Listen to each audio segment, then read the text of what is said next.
Good morning students. Plant taxonomy में हम लोग प्लांट नोमेनक्लेचर पढ़ रहे हैं, जिसमें हमने इससे जो रिलेटेड रूल्स है वो हमने देखा था। पहला रूल रैंक ऑफ टैक्सा।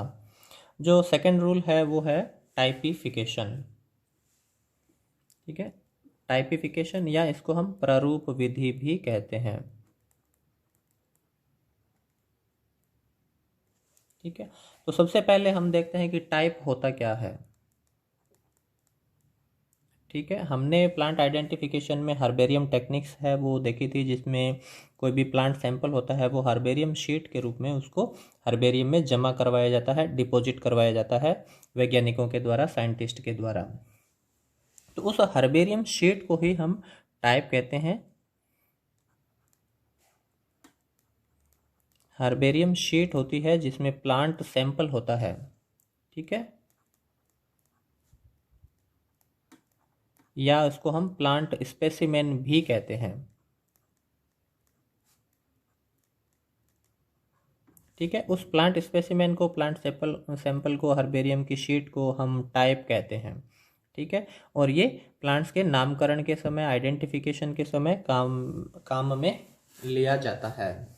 तो जो भी वैज्ञानिक है, कोई अननोन प्लांट्स जिन्होंने आइडेंटिफाई किया है, देखा है, तो उसका वो एक वैज्ञानिक पद्धति के अनुसार उसका नामकरण करते हैं। तो नामकरण के समय वो क्या करेंगे, उस प्लांट्स का स्पेसिमेन बनाएंगे और स्पेसिमेन को वो हर्बेरियम शीट के रूप में डिपॉजिट करवाते हैं हर्बेरियम के अंदर।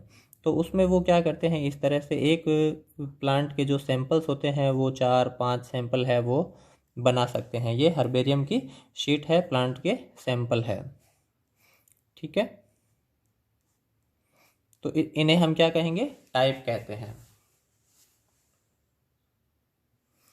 इनको डिपॉजिट कौन करवाएंगे, इनको डिपॉजिट करवाते हैं ओरिजिनल ऑथर, या जिसे हम लेखक भी कहते हैं, जो प्लांट्स का नामकरण करते हैं। उनके द्वारा हर्बेरियम शीट है वो हर्बेरियम में डिपॉजिट करवाई जाती है, और वो उसके आधार पे उनका जो टाइप होता है वो निर्धारित होता है।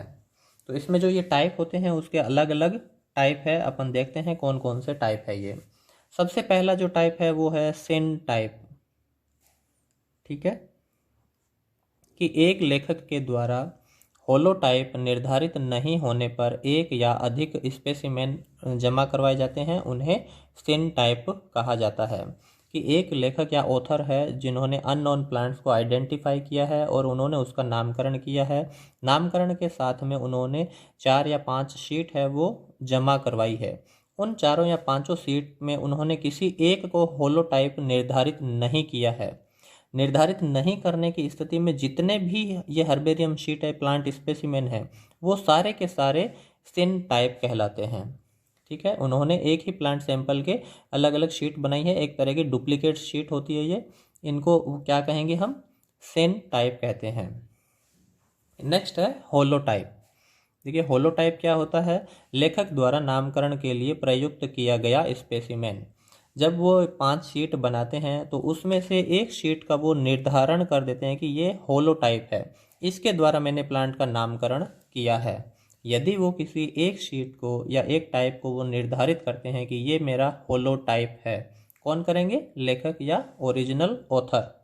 ठीक है, तो उसे हम होलोटाइप कहेंगे। लेखक द्वारा नामकरण के लिए प्रयुक्त किया गया स्पेसिमेन होलोटाइप कहलाता है। ठीक है, नेक्स्ट है आइसोटाइप।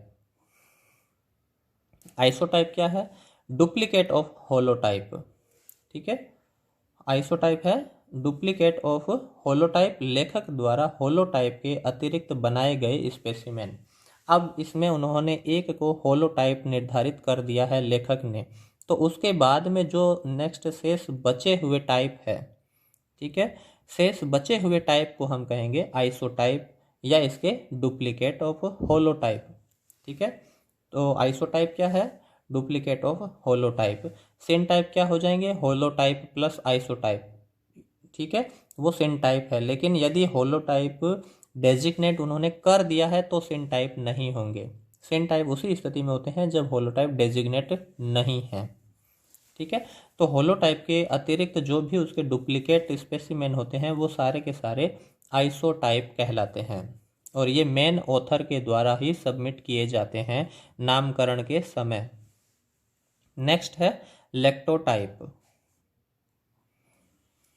देखो, जब ये इतने सारे स्पेसिमेन हैं वो हर्बेरियम में डिपॉजिट करवाए जाते हैं काफ़ी लंबे समय के बाद में, या तो मिसिंग हो जाते हैं, खो जाते हैं, या चूहों के द्वारा काट दिए जाते हैं, कुछ भी हो सकता है। ठीक है, जब होलोटाइप के मिसिंग होने पर, खो जाने पर आइसोटाइप या सिन टाइप से निर्धारित किया गया नया होलोटाइप, जब ये होलोटाइप मिसिंग हो जाता है, खराब हो जाता है, डिस्ट्रॉय हो जाता है, तो उस परिस्थिति में जो शेष बचे हुए उनके टाइप है, ओरिजिनल टाइप जो ऑथर ने जमा करवाए हैं, उनमें से किसी एक अन्य को हम होलोटाइप के रूप में निर्धारित कर दिया जाता है, तो उसे हम कहेंगे लेक्टोटाइप।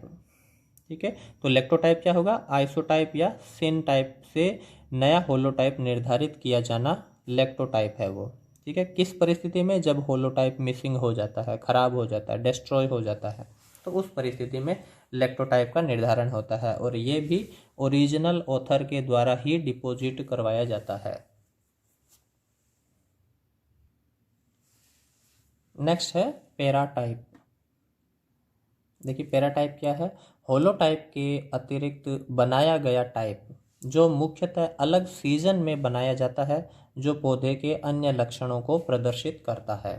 देखिए, जब नामकरण के समय जो टाइप बनाए हुए हैं वो एक सीजन के होते हैं।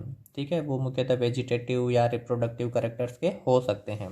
लेकिन पैराटाइप क्या है? प्लांट्स की यदि पर्टिकुलर अलग सीजन में, जैसे हम बात करते हैं रिप्रोडक्टिव सीजन में, फ्लावरिंग है या फ्रूटिंग है, तो उसमें यदि कोई विशेष लक्षण हो तो अलग सीजन में जो टाइप बनाया जाएगा, नामकरण के समय ये टाइप होते हैं। ठीक है, और फिर अलग सीजन में उसके अन्य टाइप है वो सबमिट करवाए जाते हैं, तो उन्हें हम पैरा टाइप कहते हैं। होलो टाइप के अलावा बनाया गया टाइप जो मुख्यतः अलग सीजन में बनाया जाता है, जो पौधे के अन्य लक्षणों को प्रदर्शित करता है। ठीक है, तो उसे हम पैरा टाइप कहेंगे।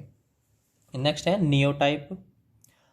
जब होलोटाइप, आइसोटाइप व सिन टाइप उपलब्ध नहीं हो तब नया बनाया गया टाइप है वो नियोटाइप कहलाता है और ये ओरिजिनल ऑथर के द्वारा नहीं होगा। हो भी सकता है, नहीं भी हो सकता है, क्योंकि नया टाइप बनाएंगे जब नामकरण के समय होलोटाइप भी नहीं था, आइसोटाइप भी नहीं था और सिन टाइप है वो भी नहीं था। ठीक है, क्योंकि जब पहले नामकरण के लिए जो नियम थे उसमें टाइपिफिकेशन या प्रारूप विधि नहीं थी, तो उस समय टाइप है वो सबमिट नहीं करवाए जाते थे। तो बाद में अब यदि कोई नया ऑथर या अन्य व्यक्ति उस प्लांट का टाइप जमा करवाते हैं, डिपॉजिट करवाते हैं, तो उसे हम नियो टाइप कहेंगे। और नेक्स्ट है टोपोटाइप। टोपोटाइप होता है कि ये टोपोग्राफी से रिलेटेड है, कि पर्टिकुलर किसी एरिया की लोकेलिटी से संबंधित है। Collected from same locality. ठीक है, यदि जहाँ से पहले ऑथर ने होलोटाइप कलेक्ट किया है, यदि उसी एरिया से नया टाइप बनाया जाता है, उसी सेम एरिया से, लोकेलिटी से प्लांट का सैंपल लेके नया टाइप बनाया जाता है, तो उसको हम टोपो टाइप कहेंगे। ठीक है, तो ओरिजिनल ऑथर के द्वारा सबमिट किए गए ये लगभग 4 होते हैं। सेन टाइप है, होलोटाइप है, आइसोटाइप और लेक्टोटाइप। और अन्य ऑथर के द्वारा सबमिट किए हुए हो सकते हैं पैराटाइप, नियोटाइप और टोपोटाइप। ठीक है, तो इनका नोमेनक्लेचर में क्या रोल है? नोमेनक्लेचर में ये रोल है कि ये प्लांट्स के टाइप बनाते हैं और उनको देख के प्लांट्स के आइडेंटिफिकेशन या पहचान से संबंधित होते हैं, और ये नामकरण के समय डिपॉजिट करवाए जाते हैं। नेक्स्ट हम थर्ड नियम देखते हैं इसका।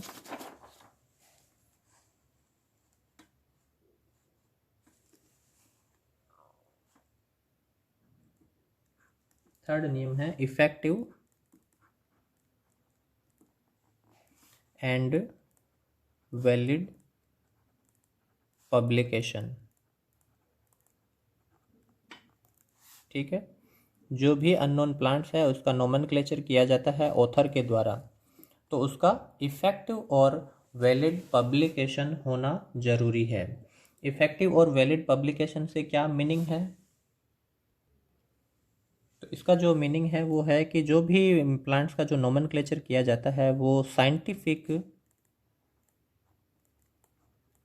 जर्नल में ही होना चाहिए।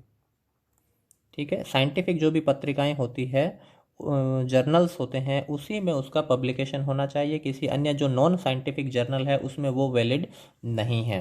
और इसका जो भी जर्नल्स होते हैं वो अलग अलग लाइब्रेरीज में उनकी जो पब्लिकेशन है वो वर्ल्ड वाइड होना चाहिए। ऐसा नहीं है कि कोई पर्टिकुलर एक एरिया में है वो पब्लिश हो रहा है, उसकी पहुंच है वो दूर दूर तक नहीं है, तो वो वैलिड पब्लिकेशन नहीं है, इफ़ेक्टिव पब्लिकेशन नहीं है। ठीक है, उसका जो सर्कुलेशन है वो ऑलमोस्ट बड़ी बड़ी लाइब्रेरीज, साइंटिस्ट है वहाँ तक उसकी पहुँच होनी चाहिए, तभी उसका जो नामकरण है वो मान्य होता है इस नियम के अनुसार। तो उसका इफ़ेक्टिव और वैलिड पब्लिकेशन होना ज़रूरी है, यदि नहीं होता है तो उसको माना नहीं जाएगा। और इसमें भी जो पब्लिकेशन की जो डेट होती है कि कब ये पब्लिश हुआ है, उस वही डेट इफ़ेक्टिव डेट होती है। ठीक है, जब पब्लिश हो जाता है तो वही इफ़ेक्टिव डेट होती है उसकी। क्योंकि जो जर्नल्स होते हैं वो 2 महीने से होते हैं, क्वार्टरली होते हैं, इस तरीके से वो पब्लिश होते हैं। तो जब भी वो जर्नल्स के अंदर उसका पेपर पब्लिश होगा वही उसकी इफ़ेक्टिव डेट है, वो मानी जाएगी। नेक्स्ट रूल है प्रिंसिपल्स ऑफ प्रायोरिटी।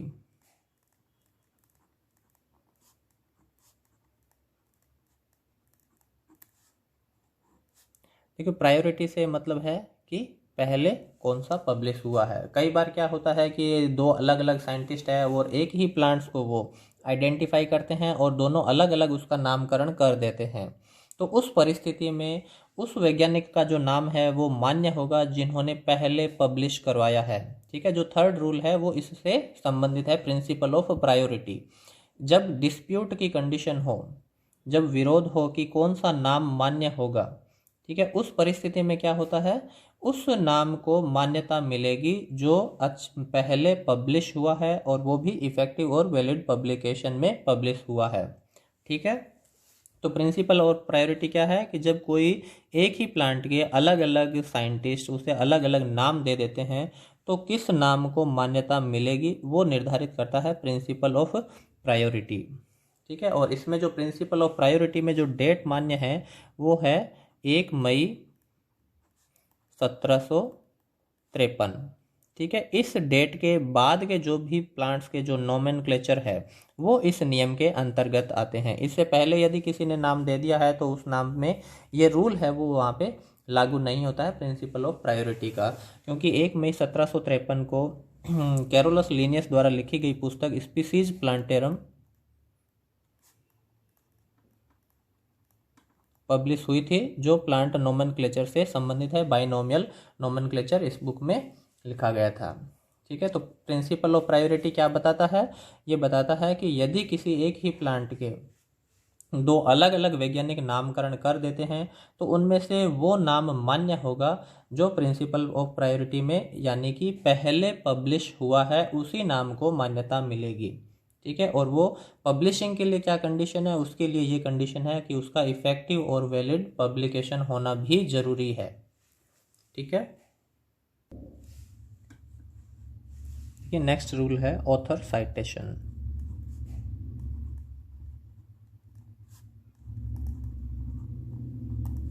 देखिए, ऑथर साइटेशन क्या होता है कि जो भी साइंटिस्ट है, ऑथर है या लेखक है, वैज्ञानिक जो प्लांट का नामकरण करेंगे उसका नाम भी प्लांट के नोमेनक्लेचर में साथ में आना चाहिए। ठीक है, जैसे हम बात करते हैं कि लीनियस है तो उन्होंने यदि कोई नामकरण किया है किसी प्लांट्स का तो प्लांट के नाम के लास्ट में लीनियस लिखते हैं, LINN, या इसको कैपिटल L के द्वारा भी लिखा जा सकता है। जो बेंथम और हुकर है उन्होंने यदि हुकर ने किसी प्लांट्स का नामकरण किया है तो उसमें HOOK ऐसे लिखेंगे।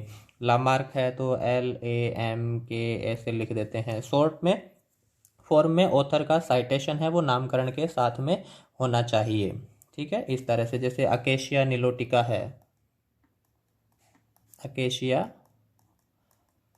निलोटिका, ये कैरोलस लीनियस ने इसका नामकरण किया था, तो इसको इस तरीके से भी लिख सकते हैं या इसको केवल एक कैपिटल L के द्वारा भी लिखा जा सकता है। लीनियस के लिए ये दोनों वर्ड है वो मान्य है। इस तरह से ऑथर का साइटेशन है वो नामकरण के साथ में होना चाहिए कि ये नाम है वो किसने दिया है। ठीक है, नेक्स्ट रूल है लैटिन डायग्नोसिस। देखिए लैटिन डायग्नोसिस क्या है कि जो भी प्लांट्स का जो नाम होगा वो लैटिन भाषा से डेरिवेटिव होना चाहिए। ठीक है, और ये जो नियम है वो लागू हुआ था 1 जनवरी 1935 से। 1935 1 जनवरी 1935 के बाद में जो भी प्लांट्स के जो नाम हैं वो लैटिन डायग्नोसिस में ही एक्सेप्ट किए जाते हैं। यदि वो लैटिन डायग्नोसिस नहीं है तो वो नाम है वो मान्य नहीं माना जाएगा। ठीक है, और लास्ट है रिजेक्शन ऑफ नेम। जो प्लांट्स का जो नामकरण करते हैं वैज्ञानिक, उनको किन किन शर्तों के आधार पर उसका नाम है वो रिजेक्ट किया जा सकता है। तो रिजेक्शन के लिए जो कंडीशंस है वो इस तरह से है कि नाम है वो सिनोनिम्स नहीं होने चाहिए। ठीक है, सिनोनिम्स यानी कि समान अर्थी नाम है वो नहीं होना चाहिए। इसके अलावा जो नाम है वो टोटोनिम्स भी नहीं होने चाहिए। टोटोनिम्स क्या होते हैं कि जीनस और स्पीसीज का सेम नेम हो। जीनस एंड जो स्पीसीज है नेम है वो यदि समान होते हैं तो उन्हें हम टोटोनिम्स कहते हैं। और प्लांट्स के केस में टोटोनिम्स है वो अलाउ नहीं है। जैसे जूलॉजी में टोटोनिम्स है वो अलाउ होते हैं। चूहे का जो नाम है रेटस, रेटस। ठीक है, तो ये इस तरह से इसमें अलाउ है, लेकिन प्लांट्स के केस में नोमेनक्लेचर में टोटोनिम्स है वो अलाउ नहीं है। जीनस और स्पीसीज का सेम नाम है वो नहीं हो सकता है। उस कंडीशन में नाम को क्या किया जाएगा, रिजेक्ट कर दिया जाएगा।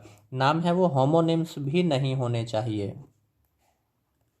ठीक है, होमोनिम्स यानी कि समान नाम, एक टेक्सा का एक नाम है और सेम ही नाम किसी दूसरे टेक्सा का, दूसरी फैमिलीज के किसी अन्य मेंबर का जो नाम दे दिया गया है तो वो समान नाम हो गए, होमोनिम्स हो गए। ठीक है, और वो भी नहीं होने चाहिए।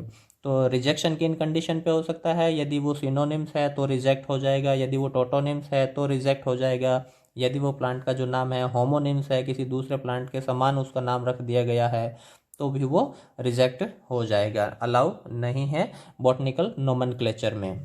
तो इस तरह से हमने जो international code of nomenclature for algae, fungi और प्लांट्स ICN, जिसे हम पहले ICBN के रूप में जानते थे, उनके अपन ने कुछ नियम देखे हैं किन किन आधार पर इनका प्लांट्स का नामकरण किया जाता है। सबसे पहले हमने रैंक ऑफ टेक्सा है वो देखा था। उसके बाद में जो टाइपिफिकेशन है या प्रारूप विधि होती है, हर्बेरियम शीट जो डिपॉजिट करवाई जाती है, होलोटाइप है, सेन टाइप, आइसोटाइप, लेक्टोटाइप, पैराटाइप, इस तरह से इनके टाइप के रूप देखे थे, उनमें क्या क्या डिफरेंस होता है, किस आधार पे ये एक दूसरे से अलग होते हैं।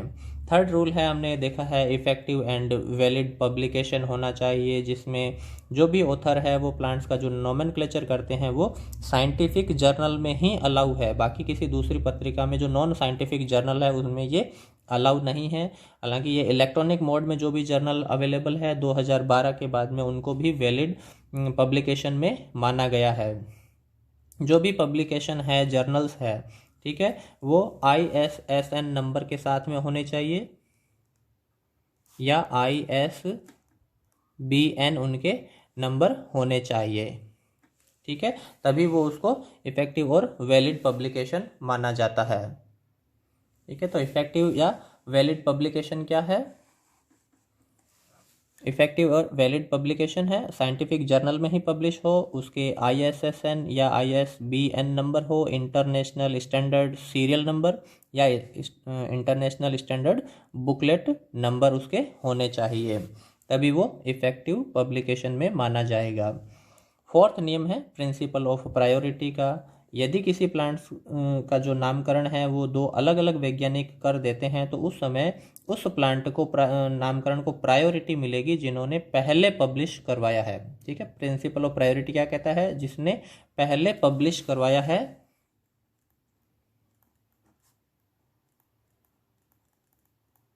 पब्लिश किया गया नाम मान्य होगा। ठीक है, और ये नियम कब से लागू है? 1 मई 1753 से, क्योंकि इस तारीख को ही स्पीसीज प्लांटेरम जो कैरोलस लिनियस ने लिखी थी पुस्तक प्लांट के नामकरण से द्विपद नाम पद्धति बाइनोमियल नोमेनक्लेचर के अनुसार, तब से ये माना गया है। फिफ्थ नियम है ऑथर का साइटेशन। जिस ऑथर ने प्लांट्स का नामकरण किया है उसका भी लास्ट में उसका जो नाम है वो शॉर्ट फॉर्म में आना चाहिए, साइटेशन होना चाहिए उसका। ठीक है, इस तरीके से जो भी साइंटिस्ट है उसका कुछ न कुछ शॉर्ट फॉर्म होती है। 6 है लैटिन डायग्नोसिस। जो भी प्लांट्स का नाम है वो लैटिन भाषा से ही व्युत्पत्त डेरिवेटिव होना चाहिए। ठीक है, और ये नियम लागू हुआ है 1 जनवरी 1935 की कॉन्फ्रेंस से। और उसके बाद में है रिजेक्शन की कंडीशन, जिसे हमने देखा था कि नाम सिनोनिम्स नहीं होने चाहिए, नाम टोटोनिम्स भी नहीं होने चाहिए और नाम होमोनिम्स है वो भी नहीं होने चाहिए। तो इस तरह से हमने प्लांट्स के नोमेनक्लेचर से संबंधित नियम है वो देखे हैं। Thank you.